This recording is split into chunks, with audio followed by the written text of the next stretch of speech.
Hey guys, welcome back to World Mechanics. Thank you guys for watching and subscribing to the channel. Today will be super helpful video guys to any of you having a Fiat 500. If you have a Fiat 500, you need to find the fuse for the high beam. Stay with us, we'll explain where it's located guys. If your high beams do not work, check that fuse.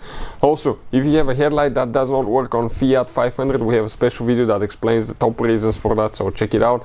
And we will explain why it's super important to test your fuses, not to just assume that it's a good fuse if it looks okay, so make sure to stay until the end. So before we start guys, let me tell you a little bit about us. Every single car we get here at the garage, we try to make at least 200 to 300 free repair videos. Why we do that? Because our mission in the shop is to save you as much money as we can. All we need in return, please subscribe to the channel, like the video, that way we can keep making these free videos. If you want to see any specific videos on Fiat 500, leave a comment below, that way we can get an idea, and if we have time we'll try to make a video for your specific problem. If you need to buy any parts, tools, you want to save quite a bit of money, check out the link in the description of the video below. That's where we get all our tools and supplies from as well. So specifically we have a 2015 Fiat 500 here, Abarth, but even if you have a different version than the Abarth, it will work as well on multiple years Fiat. So what we have specifically here guys, when you open the hood is your car battery. Next to the car battery you actually have the main fuse box. You have one more fuse box inside the car. If you want to know where it is, check out the video. Where are the fuses located on Fiat 500 and the relays. Go ahead and remove that bolt.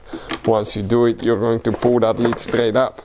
Now, that's where the fuses and the relays for the main fuse box are located. It's very important guys, when you check the fuse, to actually test it, because you may think it's a good fuse, but it's actually a bad fuse.